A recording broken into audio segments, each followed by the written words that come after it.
will study a small case before we leave. Is that okay? Okay, let's go to 1 Peter 2:24. We all know that. Yeah. Everybody takes the last part of the verse, not the beginning of the verse. Jesus, let's say it together. Jesus, his own self, bare our sins in his body on the tree, that we, being dead to sins, should live unto righteousness, by whose stripes you were healed. Praise God. So the first thing he says is, Jesus bore our sins in his own body on the tree, is that every sins, effects of sins, consequences of sins, Jesus took into his body, that now we are dead to. In other words, sin which had dominion over us has no more dominion over us. Praise God. So we live our life unto. So we live our life no longer for ourselves, but we live our life unto Jesus, unto the Lord. Do we do that? And as you are doing that, the Bible says, by his wounds you were healed. So in other words, if a person takes the B part and not the A part, what happens? I'll give you an example what I shared today in the Canada session. Mother Mary came and said to the servants at the wedding of Cana, do whatsoever my son tells you to do. And the reason was that they had finished with the wine. So let's say you are the ones, and I'm going to give you instruction. Are you ready? So the wine is over, and you have come and telling Jesus the wine is over. And Jesus says, go and fill those 6 jars which are lying outside in the sun, fill them with water. What did you come for? Wine. What has got water to do with wine?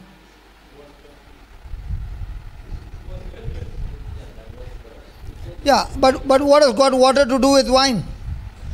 I know that what has got to do with wine is that you water the plant called grape wine, and then the grape wine will suck the water, use the nourishment, produce grapes, then you crush the grapes, then you make juice out of it, and then you ferment it, and then the wine.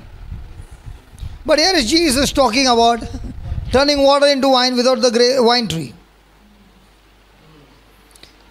Would you like to follow that instruction?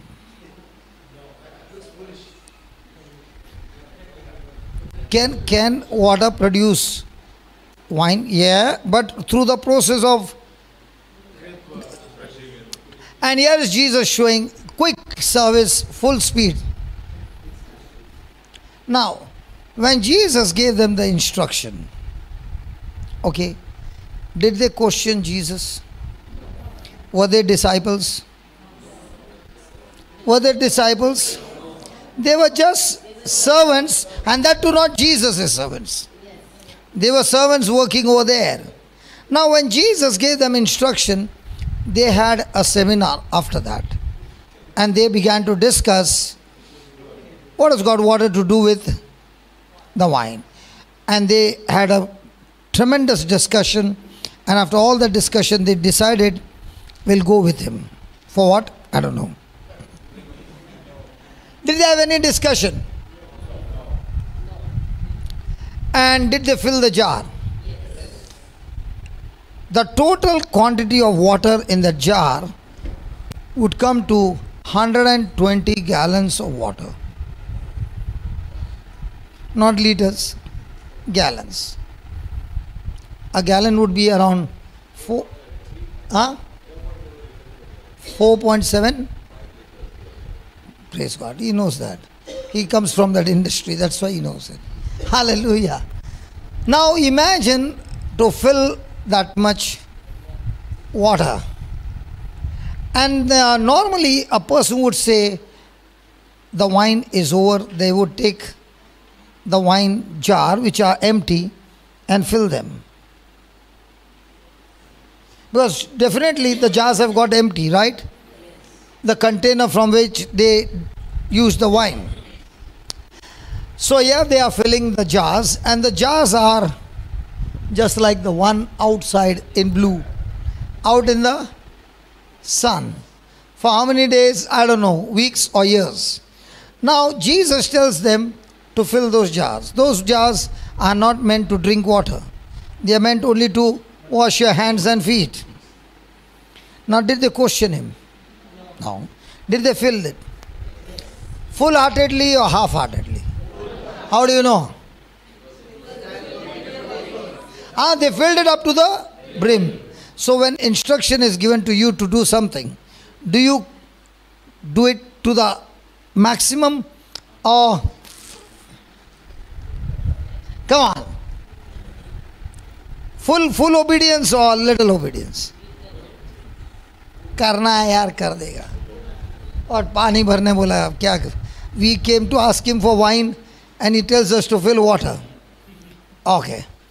After filling the water, now Milton, you are the main chief servant, and you are told, take that water from there and go and give it to the governor of the feast. And when he tells you, from where did you get this? You are going to point him from that jar. What will happen to you, Baba? I don't want to take this job. What about you? Because that water is never meant to drink. Prakash is saying, I am a servant. Whatever you have got problems, you talk to my boss. And that's exactly what Jesus says, that when we obey him, we are set free from our responsibility of the outcome. Supposing the governor of the feast is angry, he'll say, I don't know, my boss told me, I did it. Now how many of us are burdened with cares of this world? All of us. And Jesus says, if you follow my instruction, you shall be free from responsibility, because when I give you instruction, the result is supernatural best. What do you say? Is that right? Now when Jesus gave them an instruction, a command, in that instruction is the power to follow the instruction. In that instruction is the power not only to follow, but to be a co-creator with Jesus to change water into wine. See, if Jesus wanted, he could have done it alone. But Jesus wants to teach us that he never wants to do anything alone. He wants a partnership. And he says, if you are willing to cooperate with me and just follow my instruction, you won't even know as you are doing that obedience, your water is turning into wine. So, we have come here for this gospel discipleship. Good news. Not a good news, excellent good news. But that excellent good news will come to pass only when I follow the instruction, Renuka, 100%. So when you are following the instruction 100%, you are not responsible to create the miracle, because that miracle will be created by default. Oh, thank you, Holy Spirit. Do you have a flush tank in your bathroom? How come the water comes to a stop when the water is flowing continuously? You flushed, water went. Why doesn't it overflow? Because of the float. Because of the float. What does the float do?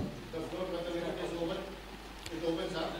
When you close it, it opens up and lets the water down. And after it goes on, automatically close the valve.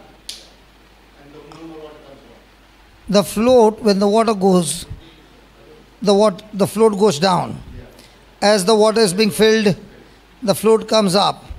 But this part of the float changes the degree and it closes the mouth of the water that is coming in. In the same way, when Jesus speaks about something, the final outcome of that supernatural is in that word. And when you follow that word, He has also given you the power to do the word. As you are doing the word, your floater starts floating and comes to the end where the natural has stopped, and now begins the supernatural manifestation because you followed the instruction.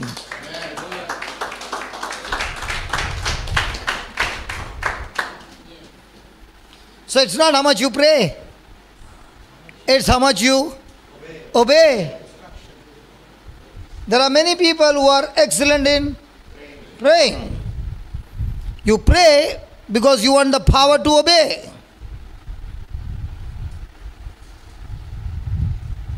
So whatever instruction you see in the Bible is Jesus talking to you from the written word and asking you, are you willing to do it?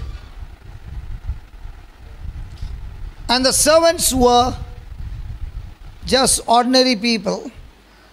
And when they followed Jesus' instruction, they were co-partners with Jesus in turning their problem into glory of God. So were they obedient? Yes. So according to Jesus, the ones who are obedient are real disciples. And the ones who get the instruction but don't follow them are fake disciples. Can you ask your neighbor, which one are you?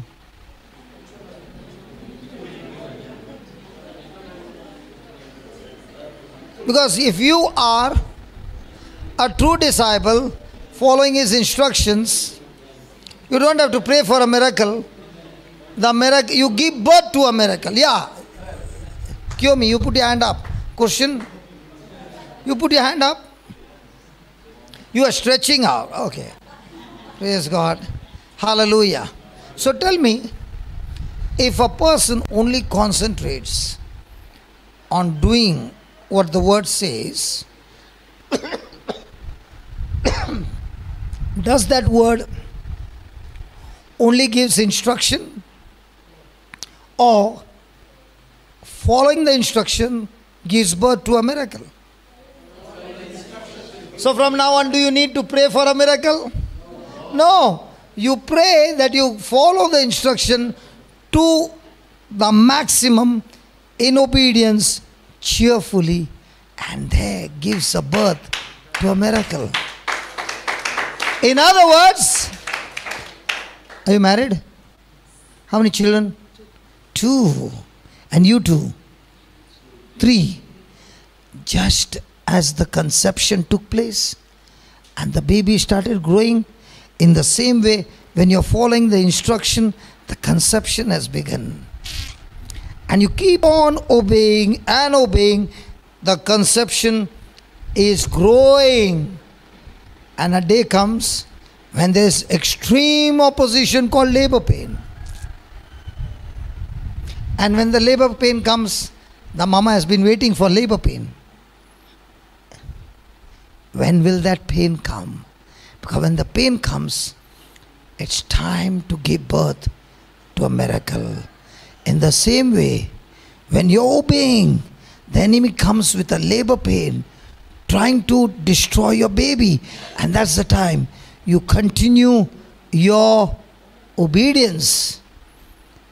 And the person who drew water from that jar, he's giving the man water. That man takes water and only this distance, it has changed. Till the time he's giving water, he knows it's water, it's water, it's water, it's water, it's water. And when the person drinks it, he says, where did you get this wine from? best wine. And that's what the Lord wants to teach us today, that by the wounds of Jesus, you are healed. Before that, He is saying, are you willing to live your life no longer for yourself, but unto the Lord, and no longer in sin, but we live unto, but should live unto. So I'm no longer living my life unto me, but I'm living my life unto righteousness. As I'm living that life unto righteousness, that life unto righteousness is giving birth, because the Lord is saying the result of it is you have been healed. Amen. You were healed. So what is living of a life of righteousness? Like my brother did the job. He said, we have the mind of Christ. So what is the mind of Christ?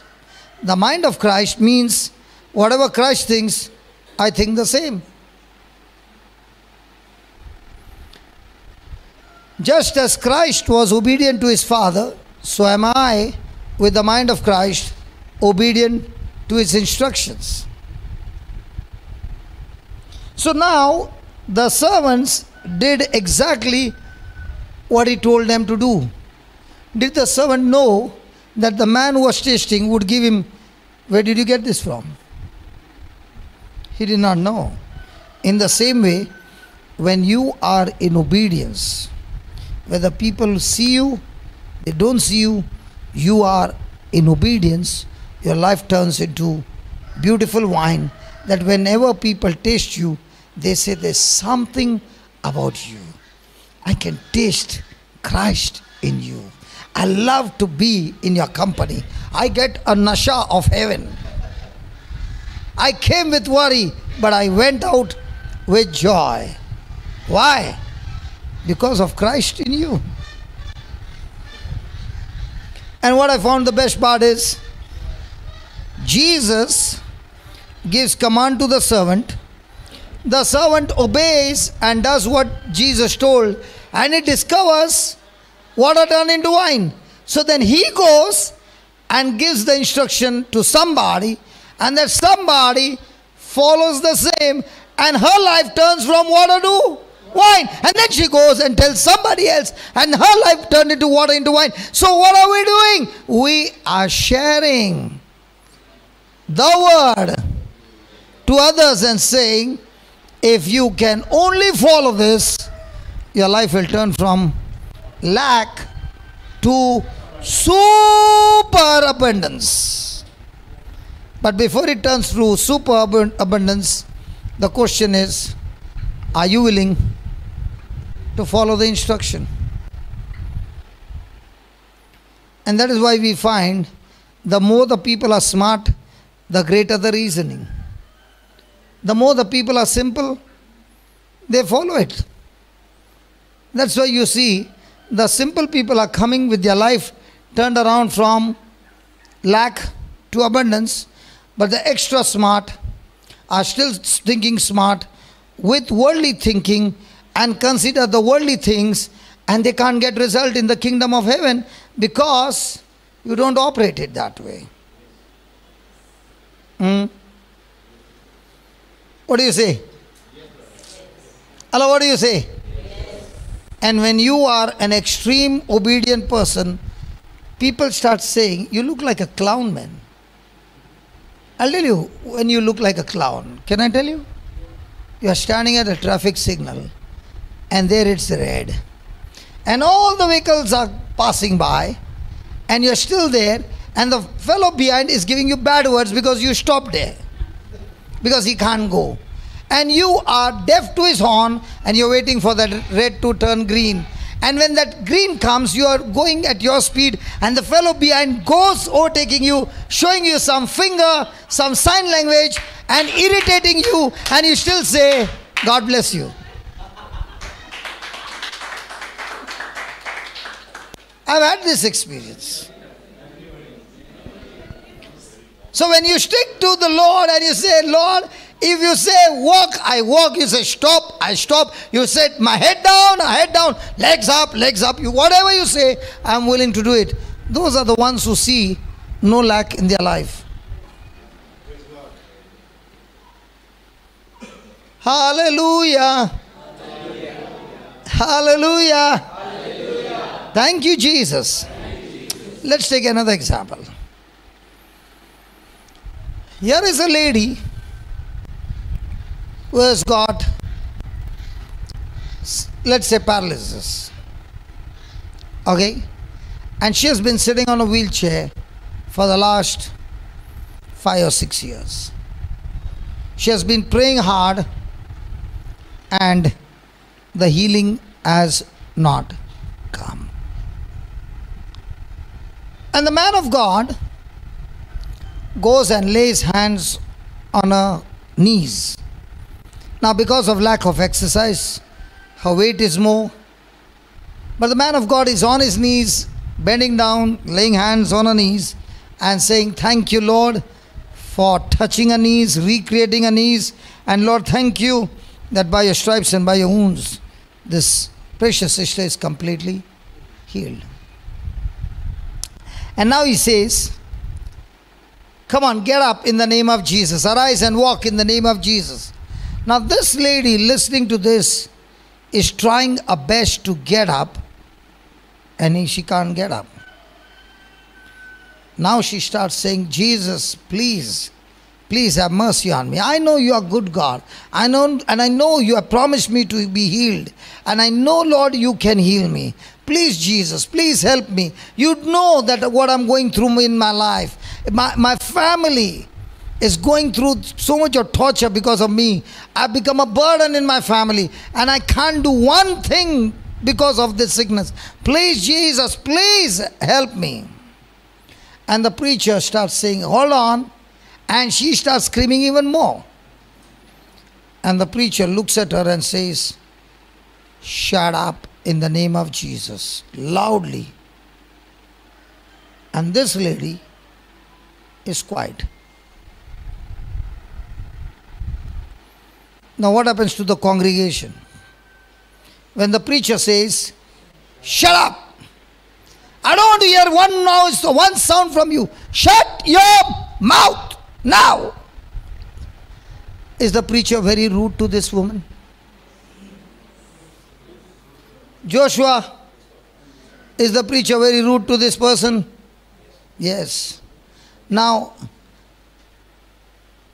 the congregation which was in the preacher's favor, has they all gone irritated with the preacher? Come on. Can there be any more miracles? Because the whole congregation looking at the person's conduct are irritated. He has no mercy for that lady. Is that right, Sunita? Would you keep quiet? Inside. Then you would talk to your friend. And your friend. Then you would go and talk to Dinah.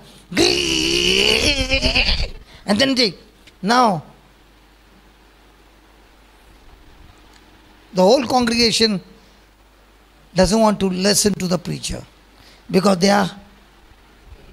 What about you, Pushpa? Say yes or no. Yes. Where's your husband? Irritation? Yeah. Now, when the whole congregation is irritated, the preacher cannot get anywhere because they all put their brakes. And unless they release their brakes, hand brake, foot brake, every brake, it's not going to help. And this lady, she's shocked. So, now the preacher wants to first deal with the congregation. Because the whole... Renuka, what would you think? You're very polite. But has the preacher been rude? No, he's not rude because he told me I had to... He's not rude? Oh my God, he's not rude. Yeah, yeah. Say. The preacher is not rude. No, he's not rude. He told her to shut her mouth. He told her to shut her mouth. Yeah. And that too screaming on top of her voice because she was screaming on the other side. Yeah, because of. Hey, hold on. I'll give you the mic. Yeah. Yes. He's not been rude. No, he has to tell her to shut mouth Why? if she want to get the healing. Why should... Anup, what do you say? Anup? I know that. On all the points, yours would be the maximum. How can he do that? Yeah, Jude, you were talking to Milton something. Were you threatening him? Yeah, tell me. I don't think he was. I just gave him the mic. You don't think? Then what was he doing? She must have been going on the negative side, so he tried to shut her up and keep her quiet. But why should he do that? So that fear what she has in her will move out.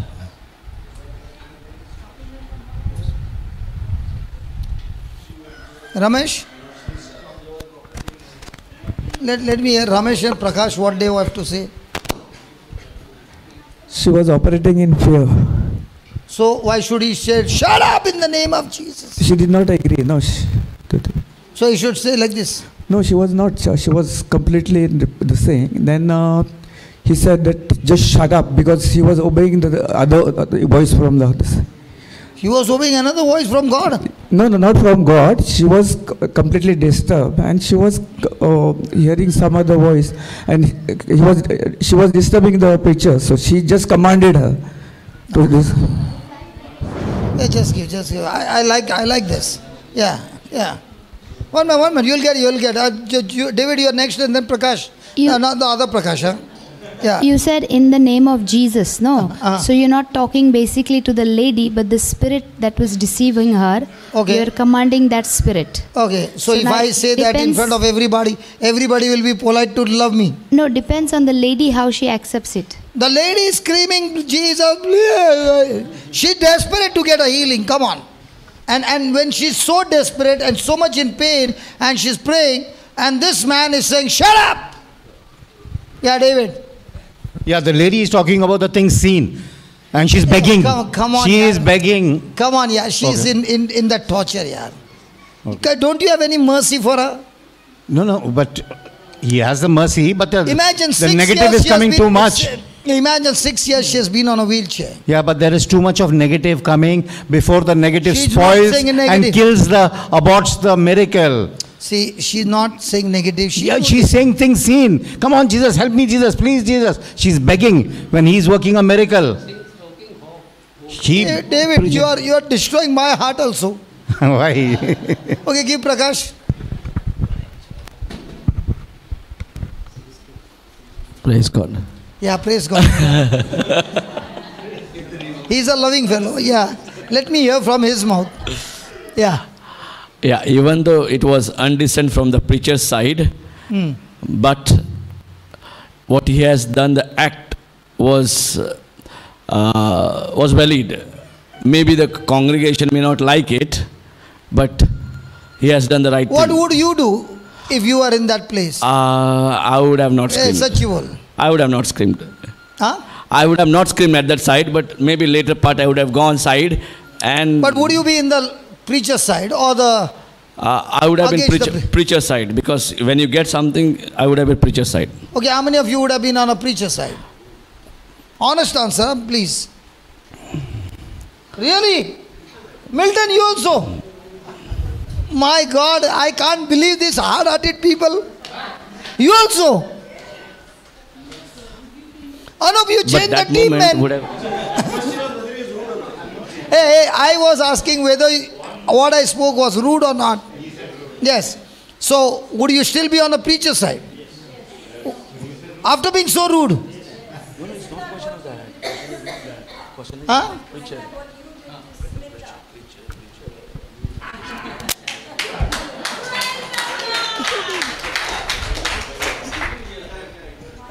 Let it be. You're spoiling my name, man, in front of everybody. She said, did not you do the same thing to that lady Smita? On the phone? Okay. Now, when a congregation sees this, there is unbelief because they are annoyed with the preacher. He has been so rude. Right? Now watch this. From the Bible, I'm going to read a passage. And why is this preacher looks to be rude, but truly speaking, he's helping her to get a miracle. Okay, let's go to Mark 6.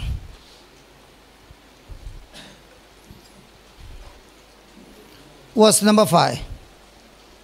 Are you annoyed with me? Because I took some extra time of yours. Because see, anyway, after whenever you have lunch, you got plenty of time. Otherwise, you did not have plenty of time. So let me use your time, yeah. Hallelujah. Because from here I'll be jumping into the Konkani class. So let me squeeze you as much as I can before I go. Okay.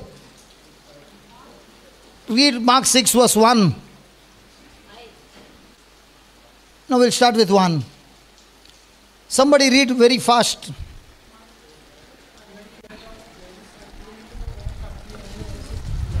And he went out from thence and came into his own country, that is Nazareth, and his disciples follow him. And when the Sabbath day was come, he began to teach in the synagogue. Many hearing him were astonished. He began to teach. So when he's teaching, there's difference between teaching and preaching. What's the difference? Teaching is for a few people usually, preaching for the mass.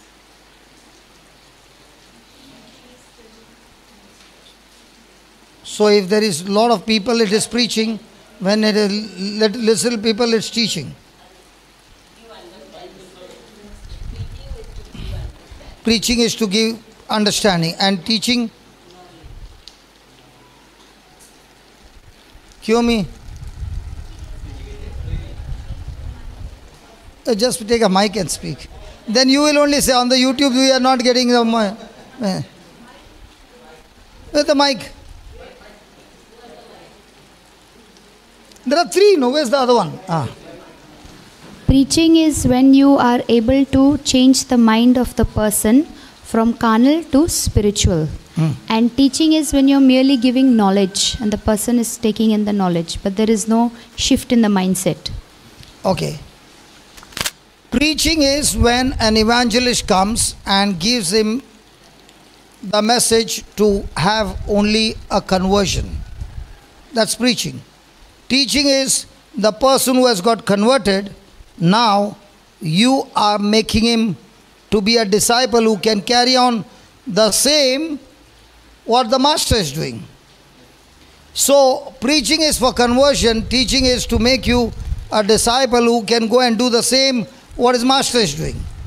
So here we have come here for the discipleship course. It's not for preaching, it's for teaching. That's why you have notes given so that you can take those notes, do it and come back and say, hey, it works, man. Hallelujah. So he began to teach in the synagogue. And many hearing him were astonished, saying, from whence has this man these things?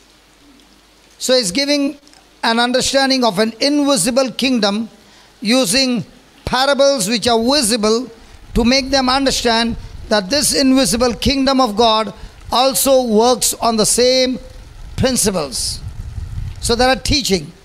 And what wisdom is that which is given unto him, that even such mighty works are wrought by his hands. So when a person is in the teaching, he is not only able to change his life, that is through preaching, but through teaching, he can go and do the same miracles that Jesus did. Because now he is understanding the deep secrets of the kingdom of God. Hallelujah. Is not this the carpenter, the son of Mary, the brother of James and Joseph, and of Judah and Simon, and are not his sisters here with us? And they were offended at him. So here was Jesus teaching. Their minds were not on his teaching. Their minds were, who is he? I know him, yaar. We used to play marbles together. Hallelujah. So, what is important has not been focused. They are looking through their eyes. Who is this Jesus? From where is he come? What is his identity? Praise God. Hallelujah. Sometimes somebody says your half shirt is in, half shirt is out. What does that matter if my shirt is in or out? What does that matter if my hair is right or wrong? What matters is what is being proclaimed to you. You need to listen to that and receive that. What happened, Pushpa? Were you also thinking about my hair?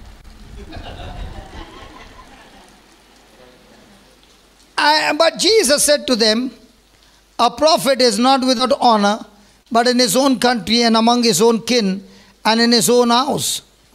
And he did not, and he did not, and he did not, and he did not, and he did not, and he did not. I said did not, did not, did not. And he did not do mighty works. He could not do. Can you give me some other translation? It is he could, there, do, no. It is could not. Can you give me some other translation? Oh, you are in that?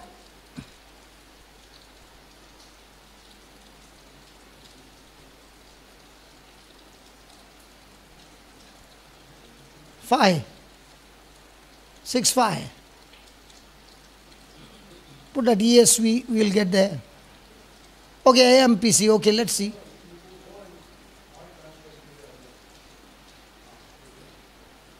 Thank you. Yeah. He could not do. He was not able to do. Go. This is the one. He was not able to do. Still more. He was not able to do. He could not do. Oh yeah, he could not do and he was not able to do. Can you believe that Jesus was not able to do? Hello, can you believe Jesus was not able to do? Why was he not able to do? Why? Because their unbelief blocked the miracle. Now, when the preacher begins to take this scripture and start speaking, now what happens to those people who are irritated by his behavior? Was it his bad behavior or was he trying to help the lady? Because the lady is crying, screaming, begging God in hope, and he's saying, listen, you can't go there because you'll never get it. But that's unbelief. Okay, let me put it this way. Somebody came and asked you for an address, okay? Now you are very polite. David, you are very polite. David, Jude, somebody asked you for the address. And you said, go straight and then take a left on a height, okay? You'll see a board called Moriah.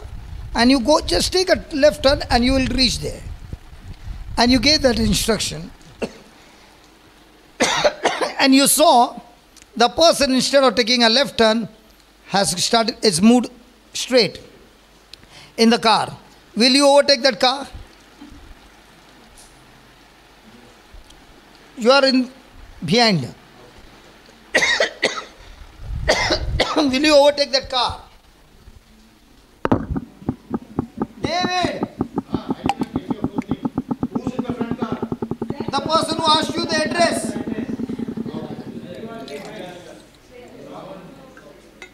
David will say, जाने दे यार मेरे को क्या करने हैं?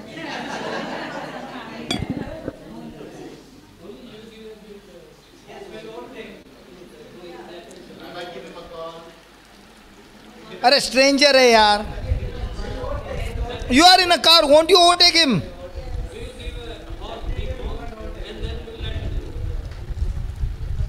कैसा तुम्हारा पति है देखो. We'll give him a big horn and let him go to Bangalore.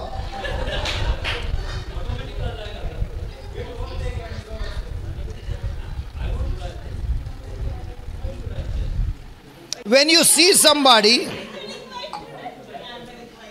somebody has taken a wrong direction, you will scream from the side, stop! Trying to get his attention and say, listen, hold on. Stop it. And the person will stop. And then you'll say, listen, if you go like this, you'll go to Bangalore, man. Take a U-turn. And again, I'll give you the instruction. This time, you'll see a board on the right side of your this thing, Moriah Retreat Center, blue. When you see the board, just take a U-turn on the top. Again, this fellow goes. And just to help him, you have taken a U-turn. And you want to see whether this fellow is following the instruction. We are at a distance. Again, he's going straight to Bangalore. So this preacher who is screaming on top of his voice, shut up, is doing to stop her from going further into destroying a miracle, because if he doesn't stop her, she is going to get into a worse situation. Now, after the preacher explained this, is the congregation now releasing their brakes? Sunita, have you released your brake, Papa? You're a good lady, but you will get irritated because of that. Now that you understood, have you released? Now, kurr, there, stopped. And that one? And this one? What about this? Now stopped or still going on? Pakka? Okay, after stopping, the preacher, put that, Baba, 1 Peter 2:24. Not all translation, one translation is enough. Thank you.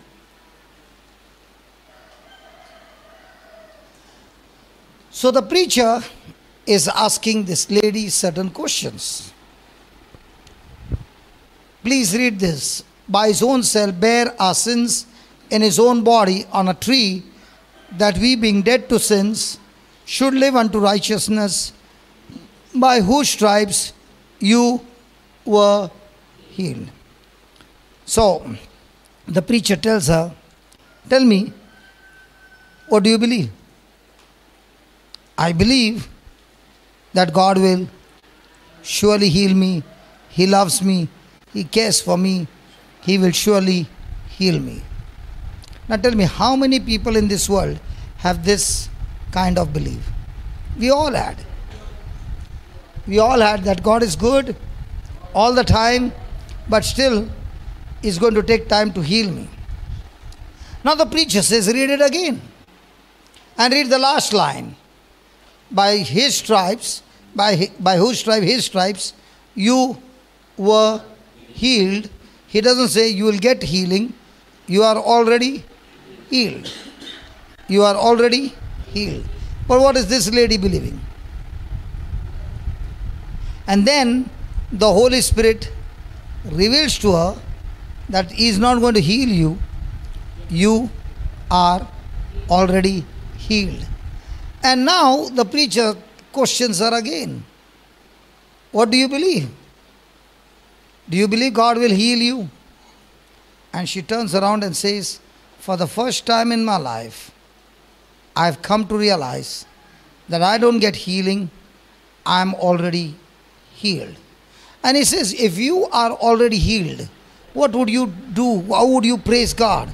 And she said, on the top of my voice. So he says, go ahead. And she starts praising and thanking God. Lord, I thank you so much. I'm healed. I'm healed. I'm healed. Even though I don't feel anything on my legs, it doesn't matter. I choose to believe your word, Lord. And I'm healed. And I'm healed. And thank you, Lord, for this healing. Praise you, Lord, for this healing. And she starts continually praising God. Now, when she's doing this, now the preacher says, get up from your seat and in the name of Jesus. This time, she had jumped out of the seat and walking out. And this happened to me also in Sharjah. I've seen it happen many a times. The person is struggling to get healing and they don't get. And when you say, shut up, you people think I'm rude. We are not rude. We are trying to make you understand you are taking a wrong direction. And in that wrong direction, you will never reach God's destination. God's destination says you are already healed. And you are on the wrong direction, running and running, pleading to God, asking God, please help me, please heal me. It doesn't happen. It happens only when you believe what the Word of God says. And if the Word of God says you are already healed, now you are praising God, thanking God, and rejoicing. And this time, it's not just to get praising so that I'll get healed. You really shift from hope to faith, and now you are charged up, you are healing, you are healed, and you are rejoicing. And that's how everything in life works. Not only healing, everything.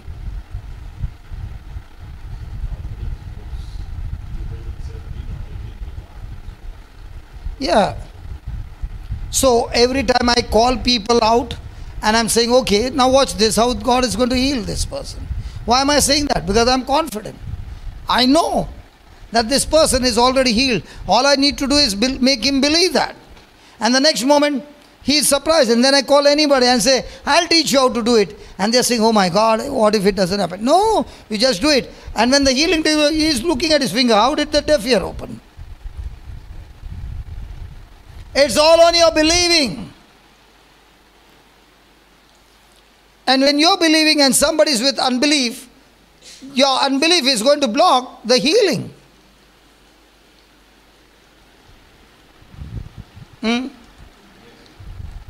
Tell me, how many of us, in spite of studying the Word of God, are still in hope? Because it has become such a concrete fortress that we still operate in hope. Whereas a person who has begun to understand the scriptures is already rejoicing and saying, Lord, I have no evidence. And because I have no evidence, it's faith. If I had evidence, it was not faith. And because I just choose to obey what your word says, I'm going to see the supernatural. Would you like to write down some points? Yes. Yeah. Now, our first part of the verse is that I've come new for the first time. The person is teaching me. Okay? And once I begin to believe that I'm healed, the healing takes place. But this is just the beginning. The healing to remain, I have to be operating in faith continuously. There's one thing to get healed, and there is one thing to keep yourself healthy all throughout your life. Now when people say, I got this attack and that attack, the first thing is, why should that come and attack you?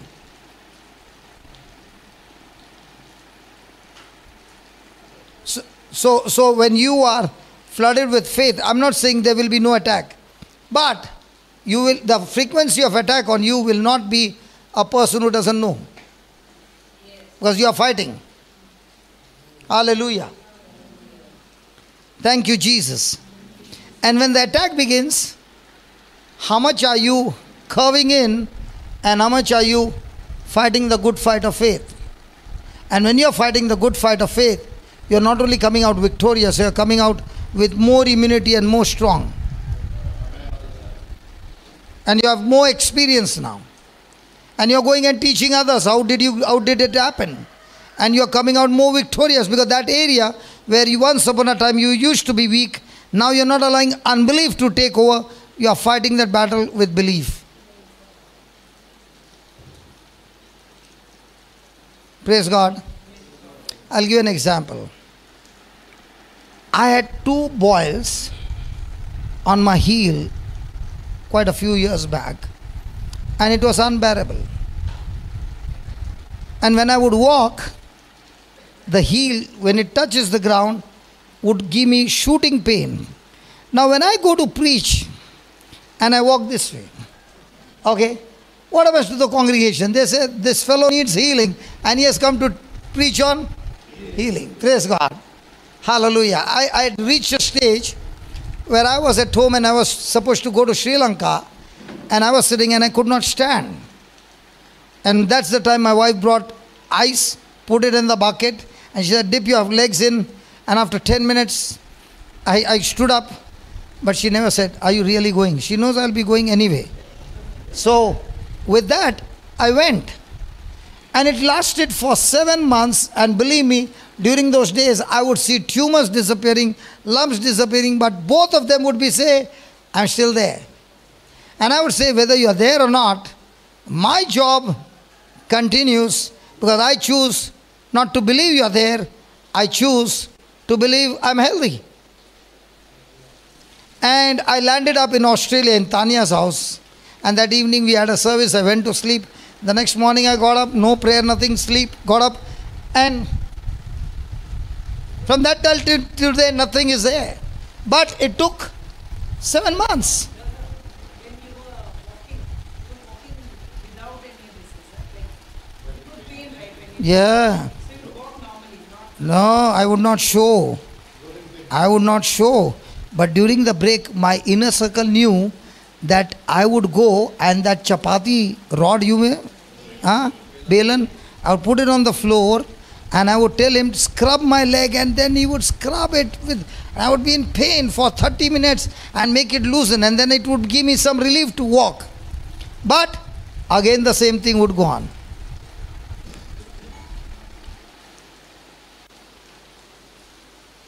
And I killed it. It took 7 months. But it did not stop me from doing what I was supposed to do. Because when I believe I'm healthy, I'm not on bed, I'm in the job. And body is saying, please. And I tell the body, sweetheart, obey me. Everything will be fine. Hallelujah.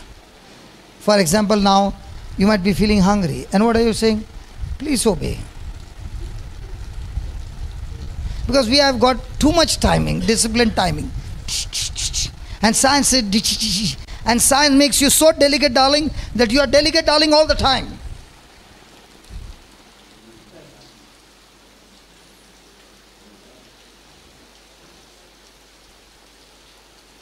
Science says no, use sanitizer.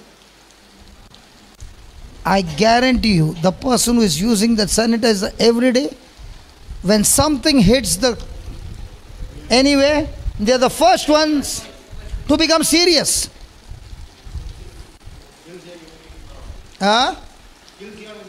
I see sometimes when I go on flight, in the handbag only it's lying. Even the seat, and I'm sitting next, looking at me double.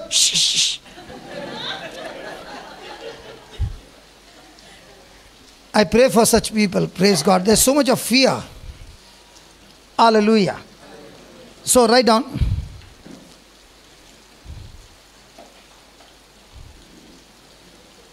Mark 6:5 says,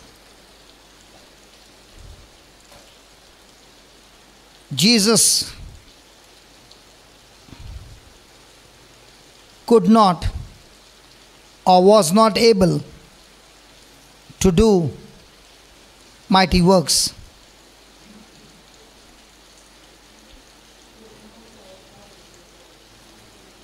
I showed you the translation, right? Jesus laid his hands on a few people with minor ailments.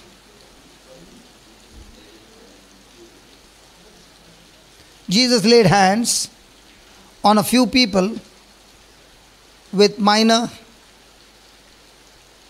ailments.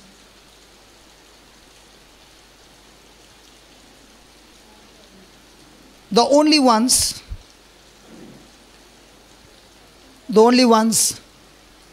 God healed, the only ones God healed in Nazareth, the only ones God healed in Nazareth, under the ministry of Jesus, under the ministry of Jesus,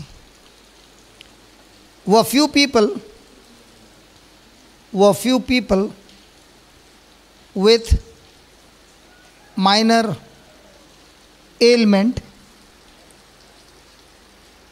with minor ailments, because of their unbelief.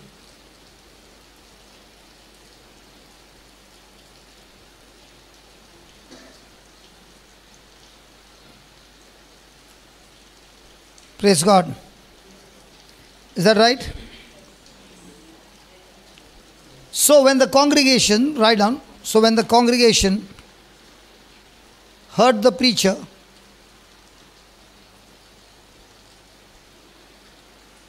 say, "Shut up," to the woman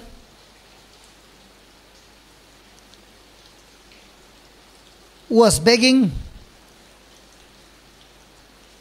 pleading for healing,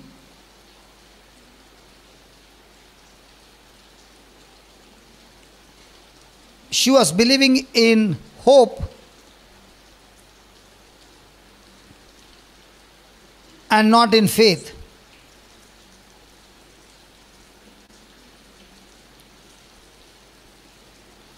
The preacher had to stop her because she was moving in a wrong direction.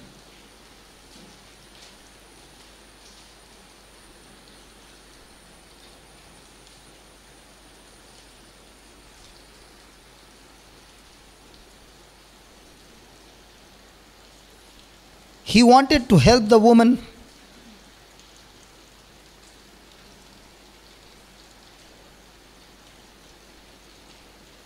to move from hope to faith.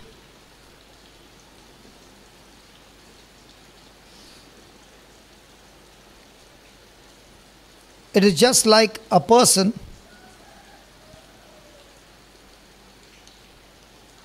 who asks for direction to a certain place,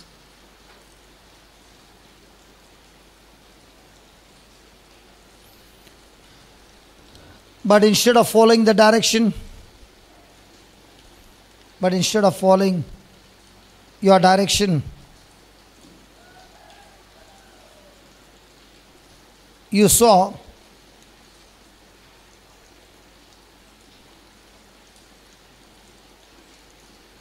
they by error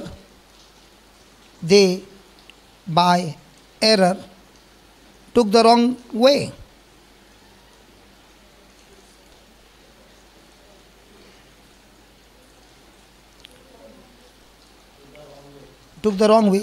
And so you are trying to stop that person,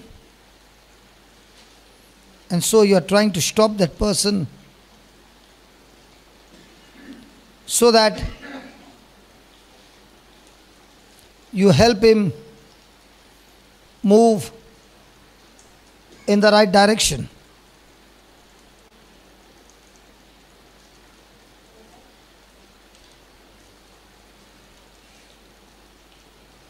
So when I see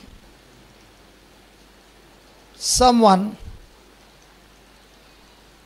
go in the wrong direction,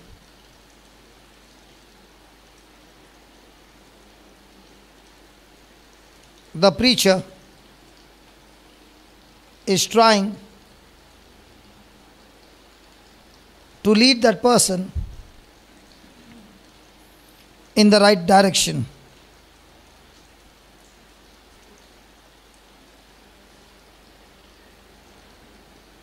This woman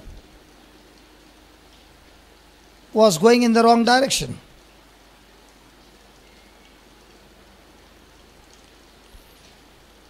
she was not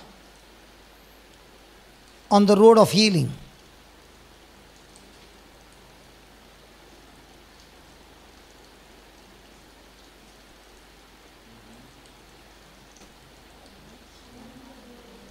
She was not on the road to healing. She was on the wrong road.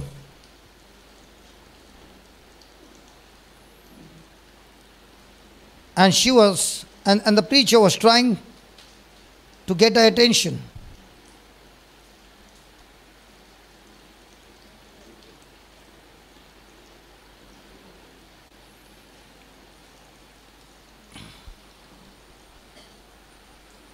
Was she on the wrong road? Was she on the wrong road to healing? So where was she heading now? What was the preacher heading her to? So what is the right way? What is the right way?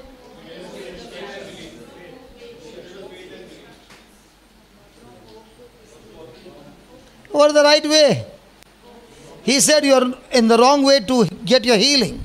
So what's the right way? The right way is to tell her you are already healed, man.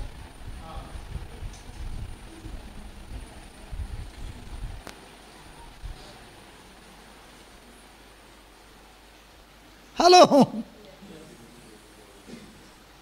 She was on the road to get a healing.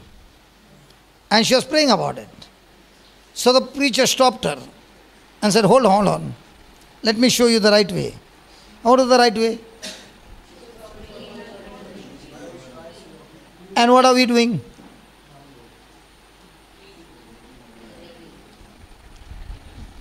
Is it making sense? So he stopped her and said, did you know you are already healed?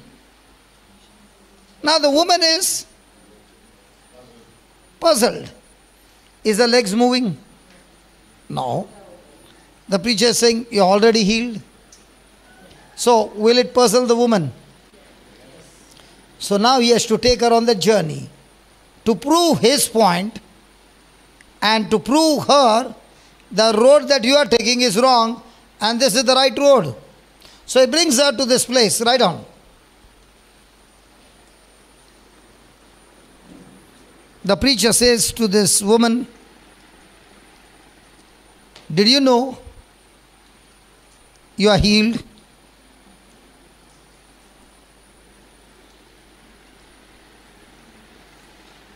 The woman hearing this,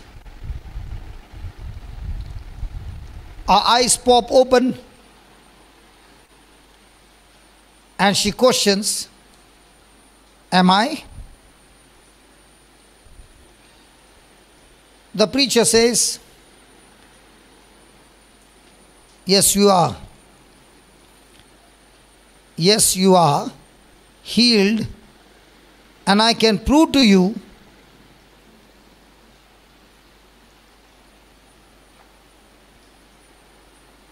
that you are healed by the Bible.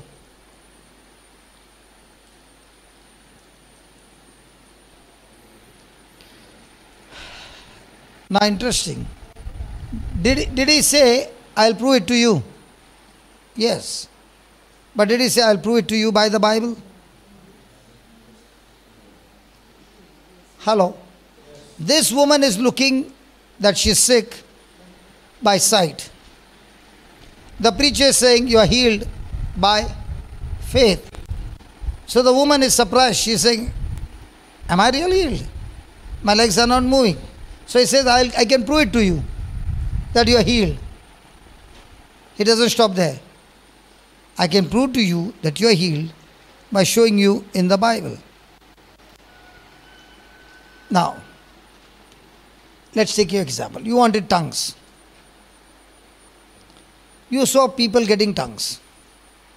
Then Jocelyn said, I can prove to you, you have tongues, because those who believe in Jesus, they have tongues. Only thing, you don't know that you have tongues by your mind, by your senses. But I can prove it to you by faith in the Bible that you already got tongues, that you already got healing ministry, that you already got deliverance ministry, that you're already prosperous, that you're already blessed, that you're already blessing to the nations. I can prove it to you. From where? So what you're believing and what you are supposed to believe is entirely different. It is only when you stop your believing and start believing who you are in Christ, what the Bible says, your life will be supernatural.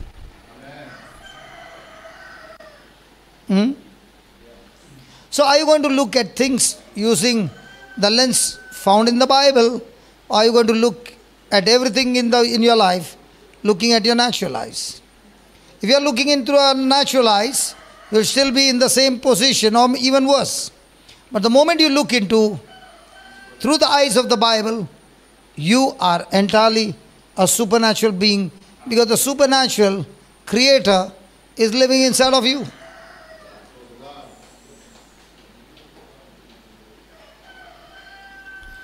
So write down.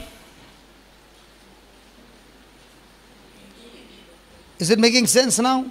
Yes. These are the secrets by which you can come out of your unbelief and start living supernatural life. And remember, your miracle is in your obedience. Follow the instruction. Water in your life will turn into wine. So the preacher hands over 1 Peter 2:24. The preacher hands over 1 Peter 2:24 and says to her, would you read this scripture aloud, please?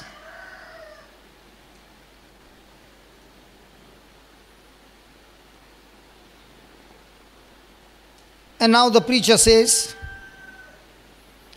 read the last line.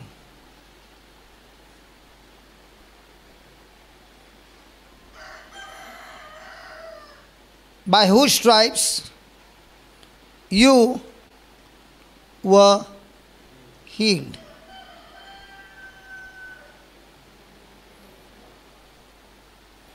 By whose stripes you were healed. The preacher asked a question. Is it present tense, past tense, or future tense?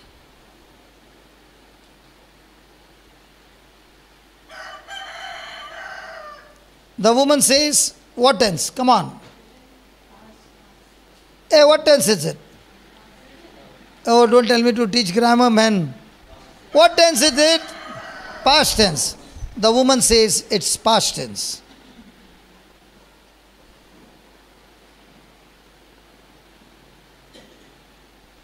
So the preacher says, that means you're already healed. Aren't you healed?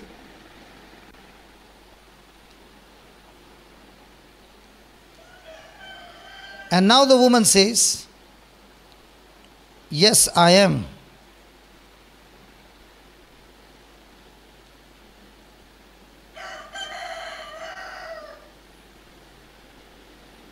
So the preacher says, will you do what I tell you to do?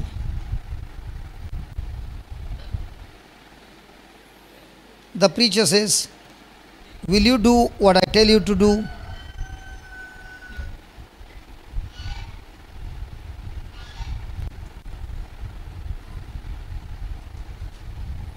Don't worry.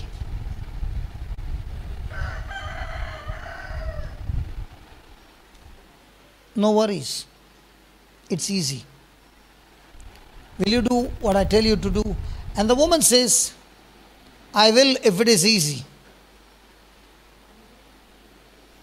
The woman says, I will if it is easy. The preacher says, will you do what I tell you to do? The woman says, yes, I will do.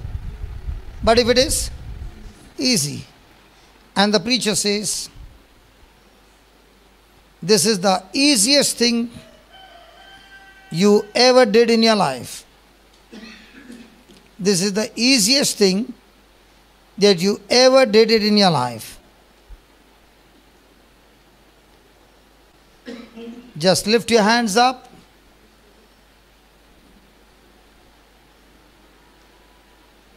Look right up into the heavens.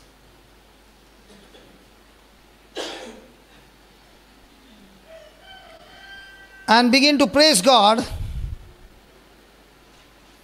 And begin to praise God because you are healed.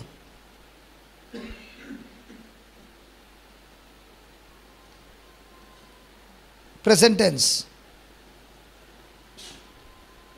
Praise Him because you are healed. Not going to be healed, but you are healed. The woman, like a little child, believed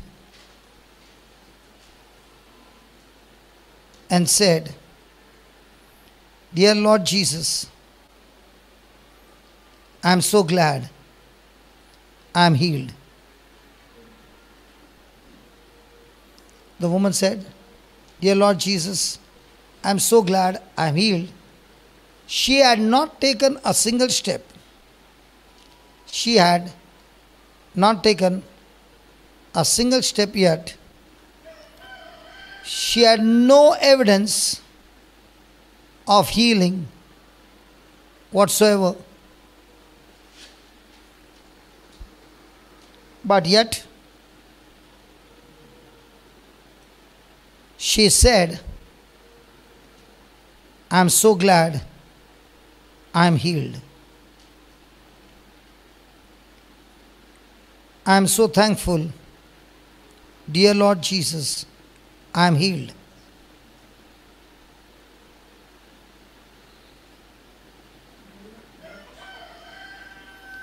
You know, Lord Jesus, it was so tiring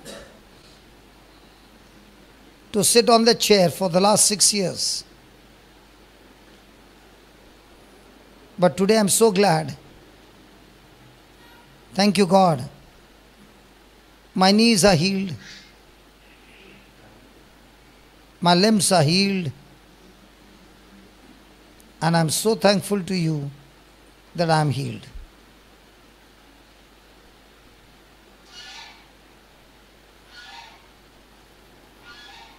The preacher then turns to the congregation and says, let's thank God for her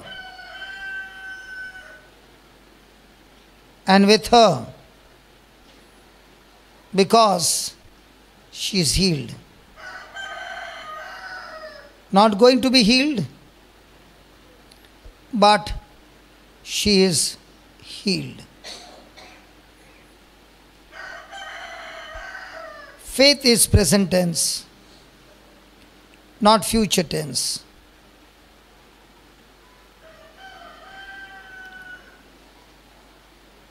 We got to learn to get our believing. We got to learn to get our believing in the present tense for things to work for us. So most of the crowd, write it down, it is going to help you. So most of the crowd lifted their hands and started praising and thanking God.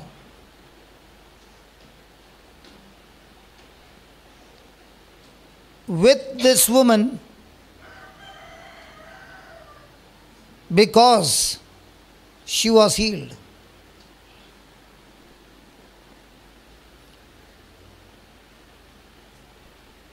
Some would have said, she is not yet healed.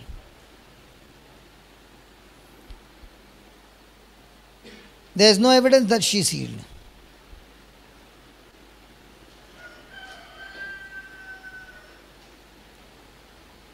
She has not even taken a single step.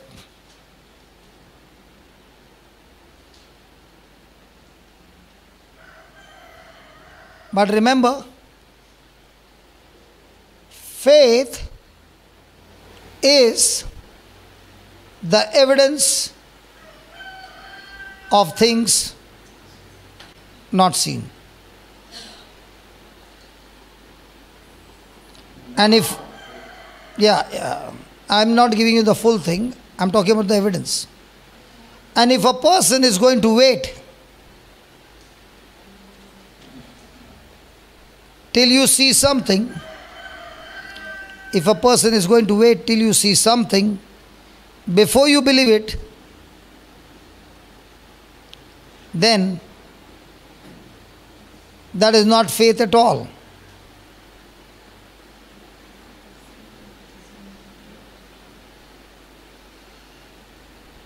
That is leaning on your senses.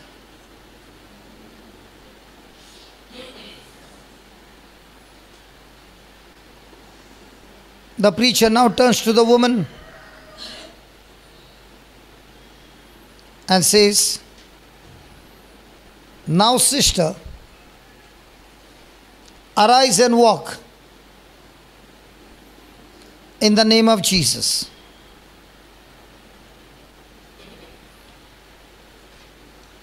The woman immediately jumped out of the wheelchair,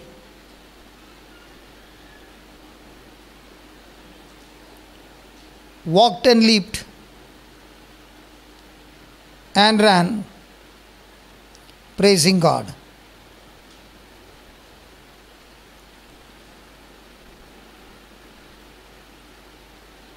The preacher had to get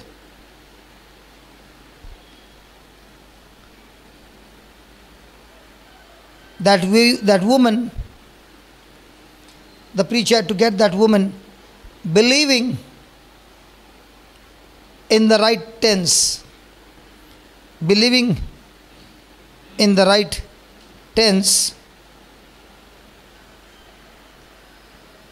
Write it in capital letters. The word won't work for you.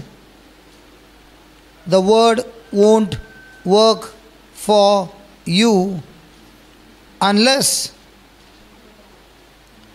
you get it in the right tense.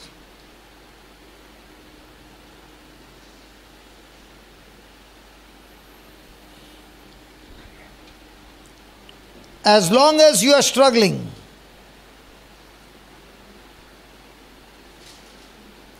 to receive healing,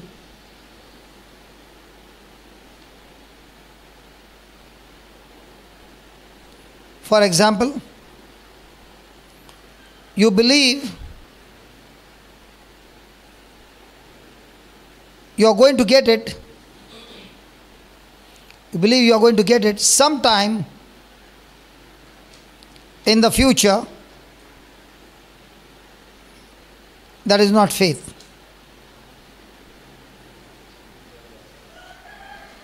In future tense,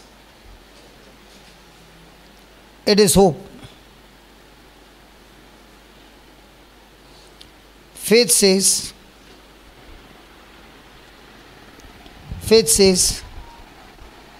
it is mine, I have it now.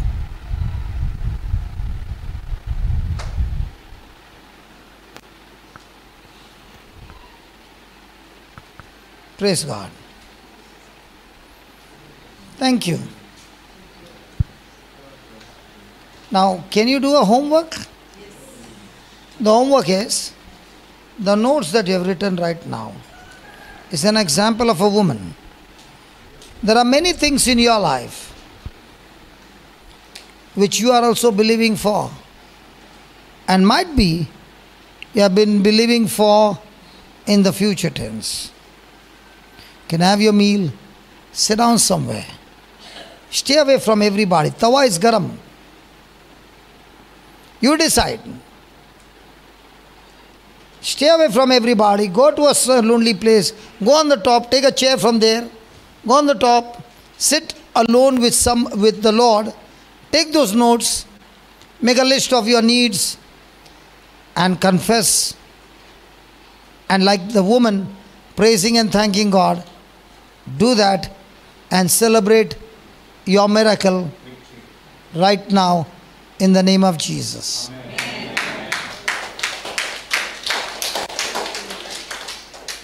Sitting in fellowship will not get you anything. It will give you good feeling. But actually, the devil is robbing your time. He wants you to mix up with one another and say we are fellowshipping. And if you check your fellowshipping, it has got no quality. But if you stay with the Lord, you will have the crystal clean, excellent quality that will give you excellent result. I think today God has given you an amazing understanding.